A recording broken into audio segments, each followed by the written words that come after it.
you coming, from we speak English in Kenya. We speak English, but when you came here, you're trying to speak English to an American. You sound like you're like you're speaking Spanish. That's crazy. Cause what are you saying? Every time, like what? Can you say it again? Yeah. Are you speaking Spanish? Some days would say that, but yeah, that was tricky at first because they could not understand us.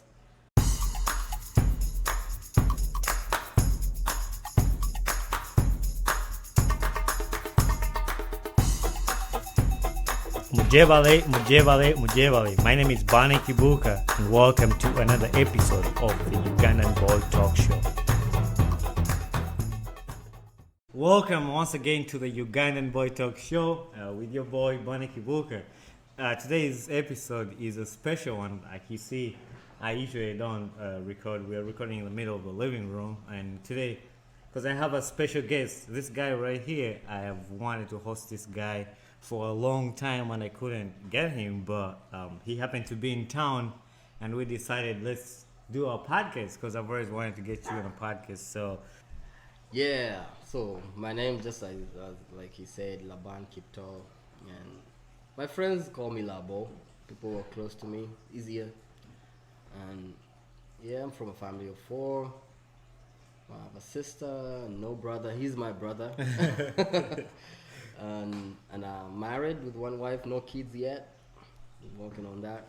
have you had the pressure of people asking you when are you gonna give birth? Yeah. It started before we got married. When Yeah. are you gonna get married? Uh-huh. So we're done with that. Now the kids. Actually, talking about that, so Benjamin happened to get married, and you guys are like Benjamin. We're So age did mates, you? yeah. And then I got no, and then who else? Somebody else got married, and then did you ever feel pressure? Like people are pressure, like I really didn't feel. I mean, people will still pressure, but deep down, I'd be like, I gotta take my time. yeah, But also when I got married, because of course Benjamin was married first, and yeah. it looked like it was too early. Mm-hmm. When I got married, people say we're too young. Yeah. I was too young to get married. Yeah. But Yeah. People say that like a lot of and times. I was 28, so I don't know how old They the think- people want me to get married. Yeah, I think I've had a few of those. Like I think I was 26 when we got married. So people think, oh, you're too young, but it is what it is, Yeah, It is. it's 4 years now. Yeah.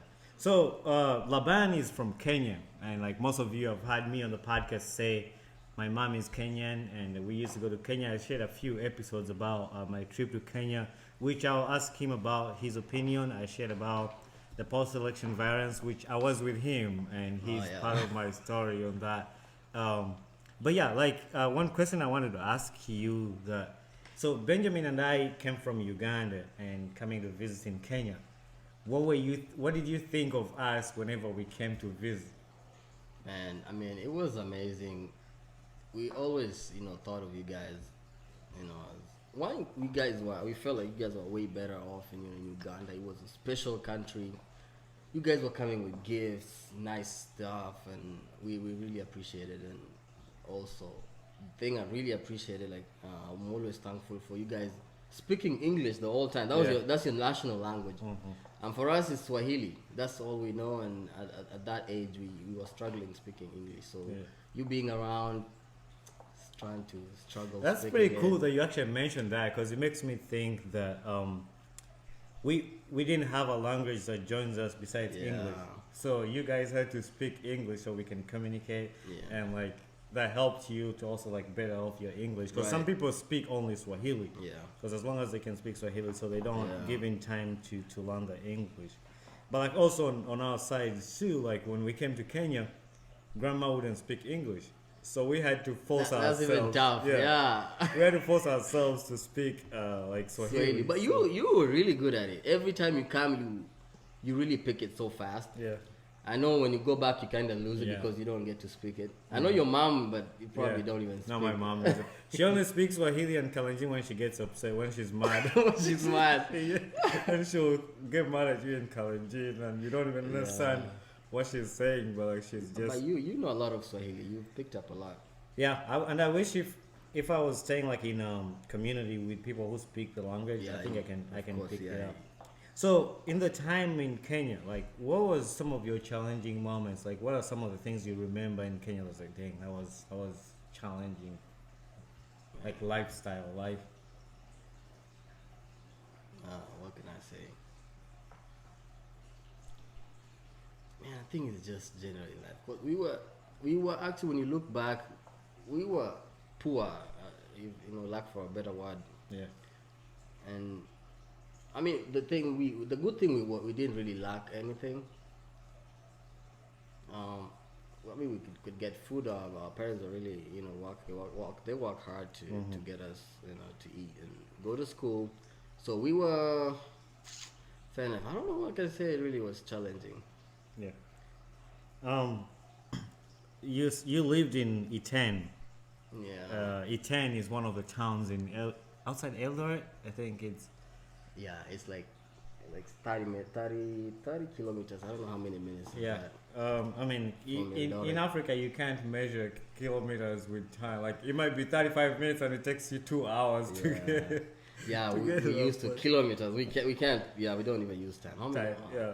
That's when I came to America. Yeah, I was talking to my dad the other day and I told him my walk is 35 minutes and it's 35 miles. He's like, what? It would take us 2 hours to get to that place, and I just driving. But yeah, you lived in E10. What are some of the memories you remember in E10? Man, E10 was really, really. I really miss it. We really had great because we lived in servants' quarters. Because my mom, is a nurse, still a nurse at the time. So we lived in a community from, with different people from different part of the country. Because of course in Kenya we have like about 42, 43 languages. Yeah. And that we had different people from, so we interact with different kids and we would play a lot. Like I said, soccer was like the main thing because we made our own soccer from rugs and with trash bags. Yeah. And that's how we made our soccer ball. And yeah, that's what brought us together. We played a lot, running around the neighborhood. Yeah. So also, yeah, you mentioned E10. Did you go to school in E10? Yeah, I did. I started in E10. I've been in several different schools. I started in 10, kindergarten, and I went to, I think, first and second grade, and then I went to my aunt's place in Nyaru. Yeah. Kapchebele. I was there, I think, for third and fourth grade. That's when I went to school with Davy. Yeah. I lived with Davy. That's the thing. I've lived with almost all my cousins. Yeah. And then I went back to E10, and then I transferred to another boarding school now. Yeah. So I stayed in Cabernet. It's another across the Rift Valley, and that's where I finished my primary school.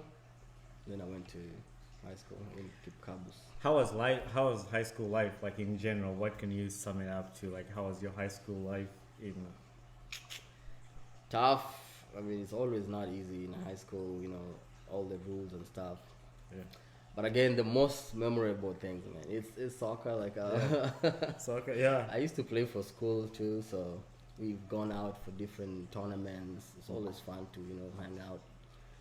And of course, going to especially girls' school, it's always great to go to, talk and mingle with girls. Yeah. So you went to a boys' school, and then you guys would go to visit? Yeah. So that's a lot of. So you mentioned you went to school with Devi, and for the listeners who don't know who Devi is the other cousin of ours, and he's currently in Kenya. How was that like to be in school with your cousin? And were you guys in the same class? I think we did. Yeah, we were in the same class, but not exactly in the same class. Different streams, because we had different streams. So he was in a different, but the same grade, but different class. But I mean, we used to go, but because in Nyaru, because we were in the funny thing, there was a school just neighboring across the road actually. Yeah. But we went to a different school, which was far. We had to wake up early. We had to walk a long distance, and we had to walk every day. We would be lucky to get some rides here and there. Yeah. But man, that was the challenging part. That was the crazy. We had to walk every day. And you say that was the primary? Or? Yeah, that was in primary. I was in, I think, third and fourth grade. Yeah. Man, I can remember those. So days. I remember I remember visiting you at Kiptoo's Boys. Is it Kiptoo's Boys? Yeah, Kiptoo boys. Is that the high school you went? That Yeah. one of them? Yeah. You went to how many high schools? Two. Two. I went another one in Nakuru. Yeah, that was a mixed school. I was Okay. in a day school, boys' school. I went to a nice, fancy, a private school. Okay. It was nice. How was life in Kiptoo's Boys? Oh, Kiptoo's. Oh, you said it was a mixed school? The one I went after. Kiptoo Okay. is just a boys' school, and it's Yeah. a public school. Yeah. So it comes with its own challenges. We could used to eat porridge every day in the morning for breakfast. Yeah. Ugali, Monday, githeri, maize and beans. I think that's typical life in public school in Kenya. Did our aunties and uncles go to the same? They did. Your mom actually went to that school, Yeah. and Uncle William Yeah. went to that. At the time, it was a mixed school, Okay. and then I don't know how long. After how long are they now? It's not boys' school. Yeah. So when does the idea? When did you think? What did you think of America? Like, did you ever have a picture of being in America at one I point? think everybody had this picture. We've watched a lot of movies, and we always have this mentality that Yeah. it's just like in the movies. But when I came, first of all, it was in October, and it was pretty chill. It was cold. Yeah. Because it was colder than what we were used to. Because Nyaru is cold too. Mhm. But yeah, this coldness here is crazy. And then the thing, I saw a lot of trees, man. I guess it's just because in North Carolina it's Yeah. more country. Mhm. That's what they consider it. There's a lot of forests, so I mean, I like the roads. It was pretty good. What was your culture shock when you first came to the US? Like, what's something you saw that you never expected? What can I say? I mean, a lot of things. One thing when this is crazy because you coming, from we speak English in Kenya. We speak English, but when you came here, you're trying to speak English to an American. You sound like you're like you're speaking Spanish. That's crazy. Cause what are you saying? Every time like what? Can you say it again? Yeah. Are you speaking Spanish? Some days would say that, but yeah, that was tricky at first because Yeah. they could not understand us. But with time, some people do, some people still don't. So that's that's something we gotta live with even Yeah. today. That's you mentioned something about trees because when I was growing up, thinking about America, you would see the movies and then you just see like New Just York City. buildings, yeah. Yeah, you see New York City and you think the whole America is like New York City. Yeah, And, but yeah, there's a lot of trees. And then of course, getting to drive, there's the difference because now when you're more in the country, because when you live in the city, mostly you don't need to to own a car. Yeah. So we could own a car as a necessity, not as a luxury. In Africa, when you have a car, it's more like a luxury. Right. Yeah. Yeah, but here, struggling with those, and operating, going to school and going to work, and it's just busy. Yeah. So, walk us through your journey, like your trip to come to the United States. Like how was it, and like what do you remember? Man, that was memorable. It's crazy. So we left Nairobi. I remember it was at night. So took a flight. It was Egypt Air. We used Egypt Air. Okay. Of course, we landed in Cairo. We never got to go to Europe or Okay. or Middle East. So and then we arrived in Cairo. So I think we left late in Nairobi. So when we arrived in Cairo, the plane that we're supposed to take already left because we arrived late. So they had to reschedule again. We had to take another flight. We had to wait until the next day. Mhm. So they had to find us an hotel to stay until the following day, because there was no other flight that goes to New York Yeah. around. So they took us to get us in a shuttle, and then we went to the hotel, spend the night. So while we were in the hotel, so we didn't even carry our phones. We didn't have our phones with us. We didn't even have money. I remember I think I had a few hundred or even coins, just a few that would not even do anything. Yeah. Was that Kenyan money? Yeah, that was Kenyan money. Okay. And then so I was like I had to communicate with people, just tell them where we are, because they'll be waiting for us, and they wouldn't know where we are. So we called. I remember calling my mom. He was telling them we missed our flight. Were you using the hotel phone? Okay. The hotel phone. So we called them. Hey, can we call international? And so like, yeah. And then I called my aunt, from Kenya. We had to call them, tell them, where we are. Just, update them where we are. Yeah. Make a few other calls, man. And then next day, my sister did the same, It was me, my sister, and my dad, actually. We were traveling. So the next day, so the bill was really high. For the phone call? Yeah, the phone calls. We didn't even know. So they called, they came us, and they came to the room. No, or was it the next day we were checking out? Yeah, we were checking out. They were like, hey, you have to pay. They gave us a bill. It was something like, I think it was like $700.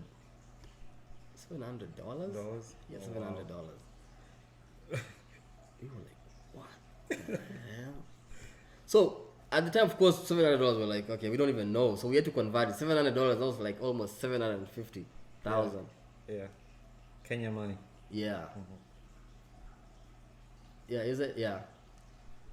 So they were like, you can't go. You have to pay this bill before you go. We didn't have any money. So we were like, okay, let's then call. We were like, let's call mom. We tell them what's going on. We call mom. So we were like, and then that was another bill. They can't even like, hey, let's just help you. You just call them and settle the bill before you go. Yeah. So we call mom. We tell her, hey, things are not looking good here. They need $700. I think by the time we were done, we were like almost, because they also added that to the bill. So, was your mom upset that you guys called and spent money? Oh yeah, she was mad. I remember hearing that story. I wasn't gonna bring it up. I wanted you to talk about it, but I remember hearing about that story, and I think somehow your mom talked to my mom and told her, yeah, Laban, they at the hotel in Cairo, and they called made phone calls, man. Yeah. So we had to sacrifice my dad. So we were like, they can't let us stay overnight. They had to leave. We had to leave one person to stay over until it gets settled. Okay. So we left. Me and my sister, we went with the journey, and then my dad stayed. Okay. That was on, I think, Wednesday, Thursday. So your dad stayed at the hotel? Yeah. He still stayed at the hotel. So that was on, because we traveled on Wednesday night, and then that was Thursday. And then Friday, so they sent the money, but now it happened to be I think on Friday. So they sent the money on Friday, and Friday is when they have the mosque. They go to mosque on Friday. So everything is closed. It's like Sunday, for Christians. So they could not do anything. So I think they had to wait until the following day. So Dad had to stay, I think, another 2 nights. So for us, we went to the airport. So getting to the airport, and then the first thing when we went to the hotel, they had to take our passports. Yeah. So going back to the airport, we didn't even know where to get our passports. So we had to look around. We need our passports. And then these people, it's so hard, they can't speak English either. Even in the hotel, we were really struggling to speak English with them. We could not understand them. They could not understand us. And then the next day, while in the airport, there was a strike. I think the workers at the airport had a strike. Wow. And we could not. Our flight was delayed. First, we were struggling. There were a lot of people in the airport. We could not go where. Everybody was scrambling everywhere, and we could not find where to get our passport. Eventually, we got it, and then they could not let anybody go in. We were like, hey, our flight is, because I think our flight was at 9 in the morning. Yeah. We tried everywhere. They were like, no, you can't go anywhere. You can't go in. So at least I showed them we were going to New York. They were like, okay, come on. So eventually we went in, but they could not. How old were you at the time? 21, 20. It was 2011. 2011. I was 20. I'm 32 now. Okay. So you guys flew to New York? was 2022. Yeah, so eventually, our flight was delayed for 7 hours, so we had to wait. They had to buy us In Cairo? in Cairo. Oh, wow. And that's when I first ate pizza. They bought us, they gave us a voucher, Uh-huh. and that pizza was tasted horrible. And it wasn't good. Anyway, eventually we came. We flew to New York. So when we came to New York, so imagine when we missed our first flight, so we ended up missing all the next flights off. So when we arrived to New York, it was of course late, and we had to stay overweight until the next day. So we slept in we slept somewhere, yeah, just in the airport, yeah. And then the next day we rebooked our flight, and that's when we came. But Dad stayed there until he eventually came on Sunday. He arrived on Sunday. We arrived, I think, Friday. That's crazy. I like to hear like different people's stories on how like they came to America, and especially like you coming guys coming to America, your own version. But yeah, and it's pretty cool how you come to America and then you learn other things and then you adapt to a new culture. How has been your life when you came to America? How have you adjusted from what you knew from Kenya to adapt to how America works? I mean, you just have to, first, you have to go to like driving school. Those are like the basic things you need to go get your license, permit. At least so, mom had prepared us. We went to driving school in Kenya. Mm-hmm. Though in Kenya we drive on a right. Yeah. Yeah. And then here, so it's just a matter of getting used to the road signs and where to drive. I didn't take long, got my license, and get back, going to school. So it was interesting, learning new things. Yeah, new food. What's But your favorite American food? oh man, I don't even know. I mean, I think the only thing is pizza, and they say pizza is not even American. It's Italian, I think, or Yeah. something like that. Yeah, we don't really eat American food like mac and cheese and stuff. I don't even remember the last time I ate mac and cheese. I know somebody who can eat mac and cheese for every day. Every day. For a living. Yeah. We eat literally because we have access to unga. Yeah. Of course, kale is in the stores. Meat, So rice, you guys beans. eat mostly African food. Mostly, yeah, something we relate to. Yeah, I have my unga, but I've not even cooked it. So, yeah, mac and cheese is the way to go now. I don't mind eating it, but yeah, I wouldn't. No, I don't. I'm not really a big fan of spaghetti, but mac and cheese I can eat it once in a while. I like it. So yeah, we are almost coming close to this recording, but I had a few questions I wanted to ask you about back in Kenya.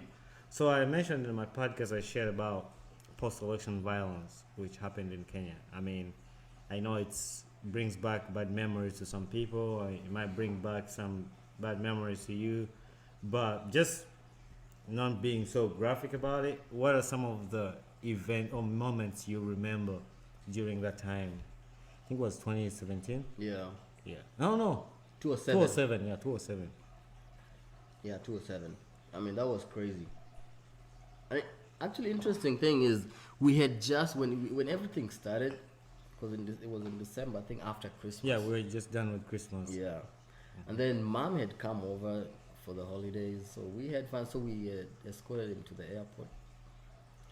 I remember even when we first, because she was supposed to leave, I think the next day. So we were like, let's just go to Nairobi, at least a day before, and let's at least have some time to be there on time. But now we drove to to Burnt Forest, and then we found out that she forgot her passport. Actually, yeah, we were in the car with you guys when we were in Uncle David's car. Yeah, Uncle David's car. And she had her luggage in the trunk, and then we had put the phones in the trunk. Yeah. Yeah, so she forgot her passport. We had to go back, but it was already too late. We were like, what? Let's just go the next day. Yeah. Well, we ended up going, and anyway, mom just left. She flew, and then the next day we were coming back. So on our way back, we had started seeing roadblocks. Yeah. As we come back, we were like, mom was so lucky she got back before things got bad. We started seeing roadblocks. So Uncle David knew different roads, so we passed a different one, Yeah. more safer. But still, there was roadblocks. Uh, Uncle David is so good. He knows how to talk to people.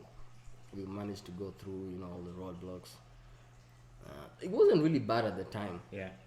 But when we arrived Eldoret, because he was supposed to drop us in town where we used to stay, and then and then I think we started seeing people turning Right. around. People, I think the vehicles were making U-turns, coming back. People were literally coming from the town. Uncle David like, you know what? Let's just go home Yeah. until things settled down. So we went to his place. We were still chilling. We started hearing gunshots. People screaming and stuff. And then they started talking with, his kina, I think their relative. Yeah. Yeah. I can't remember that. Joseph, I think Joseph Yeah. is called Joseph, and another guy. And they started talking, you know what, let's just head home. I mean, it was all impromptu. We just decided to go. So we started driving again. I think it was the same day, right? Yeah. I think it was the same day. We started heading back to the country. Yeah, we had 2 small cars and we had like 15 I people. think it was 3. Yeah. Because it was David's car and then the other Joseph's car, and then there was another car too. Yeah. It was actually 3. So we started driving. There was a lot of, now the roadblocks are even getting worse. And now people are going to town now. Yeah. People are now literally walking. There are people in big trucks. Yeah, big trucks. Big trucks are going, they're going to fight. They had all these pangas, the machetes and rungus, Yeah. the clubs and. That's the first time I learned what a rungu is. I didn't know what it was. The good thing, we didn't have. I mean, most people there they don't own like guns and stuff. So, but those are the only accessible weapons they could get. So man, we going through roadblocks, and then they were extorting us. They were asking for money. Every roadblock they were asking for money. I remember we were collecting money from everybody in the house. Sambaza. Yeah. That's what I learned that. They could not let us go until we pay something. Yeah. I remember we paid until by the time we got home we were broke. Yeah. Yeah. I lived from cash, yeah. But yeah, they were trying, because I remember we had the older guys, like the college, like I don't remember their name. The age mates with Kip. Okay. And they were like, hey, these are old enough that we all need to go to fight. They need to go to fight. So they're trying, because he was driving. One of the guys was driving. They were like, hey, you gotta get back. You gotta get them, go and fight with us. But that's when his dad took over, and we were like, you know what, let's get home fast, and then we will come. Let's get the kids fast home. Yeah. And then we took blankets and stuff. We just took the little that we could get. And it looked like we are hiding people back there in the trunk. They were like, hey, who's back there? Nani maficha nani huko nyuma? They're trying to look around, and then Kina Suzy, you know how they are light skinned, and they were like, they thought they were from Central. Yeah. I'm like, hey, nani hao? And then they're trying to make you guys speak Kale. Can you speak? I remember Benjamin pretending to be deaf, like he couldn't speak Swahili. They really harassed us. Yeah. Yeah, but eventually we got home. It was much safer out there. But the problem, we could not access anything, trying to buy anything. Everything was shut down in town. Nobody was going anywhere. So we could just make use of whatever we have. I don't know how long we stayed there. I don't remember exactly, but I knew our visas expired too, like for example, because the border was closed, the border to Uganda. Exactly, yeah. So we couldn't cross to go back to Uganda. But yeah, I think we were there. We went a little over January.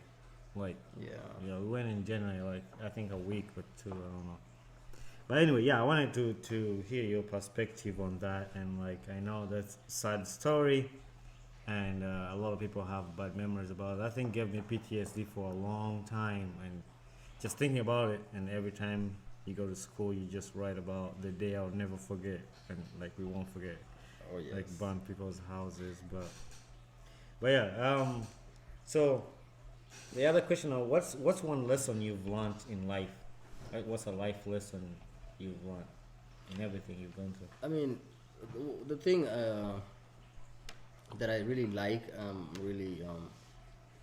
to use is always the golden rule. do to them what you want them to do unto you. Yeah. It's always make it easier for life, because when you want to try to do something bad, or you think of anything, or when you see somebody else going through hard situations, put yourself in their shoes. In one way or the other, it will help you, do something better. At least make the right decisions, and Yeah, the golden rule. That's really good, and that's something like I think everybody could use. Like, just give a hand to somebody who needs it, and I'll get back to you. The other question is, who do you want to see on this podcast? And you think somebody they can come? You can help us get the person to come on the podcast to talk about their story. I'd love you to host Emily. That's a good. Nobody has ever said that. Nobody has ever said that. So yeah, that's a good guess. So I'm gonna give you the task to help me convince Emily to come on this podcast. I know, me too. I was relaxed. I was like, man, how? I remember when we were in Orlando, you told me, "Oh man, bro, I want to come, but I don't want to look in cameras." Cameras, man, this makes me nervous. And I like to be behind it, but not in front of it. Yeah. But I also really would love to be like real. I didn't want to do like Zoom videos. Yeah, like, yeah. It would be cool to be there. Yeah, I know you mentioned something like that. But just be there in person. Yeah. So yeah, I really appreciate it actually. Most of my friends live far away. That's why I can't do like a live one. But I appreciate you being here and we're able to record these.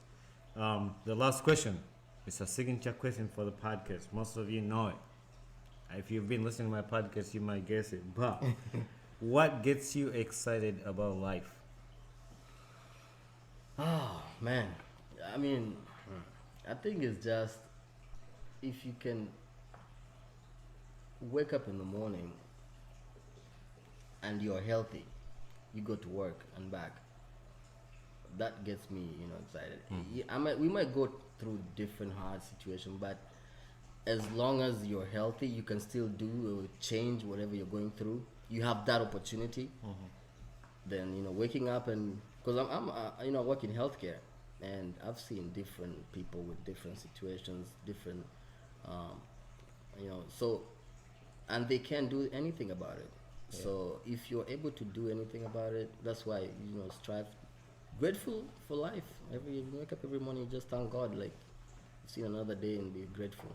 Yeah, that's really good. And most of all of you who listen to my podcast, you've had that, and something to remember. I like asking those questions for somebody to think about it. Think about every time somebody gives me an answer, makes me think about it. But the one thing I forgot to say, this man right here was the best man of my wedding. So he's the best man in the whole world. So yeah, thanks Laban for being on my podcast. Yeah, I'm glad we could make this happen. So thank you, sir. Say hi to everybody in North Carolina. Everybody kuja. That's a good one. Yeah. That's a good one. You hit right on the head. Most of my friends from Uganda will understand that. Everybody kuja. Yeah. All right. Thank you very much and be blessed. Peace out. Hey there, I am Laban Kiptoo, the host of the Ugandan Boy Talk Show. Thanks for watching my video, and don't forget to hit subscribe and share with a friend. Tune in every Saturday at 9 a.m. Eastern Time for a new episode about my podcast. And for more information about this podcast, follow me on my Instagram page, talk_show_256.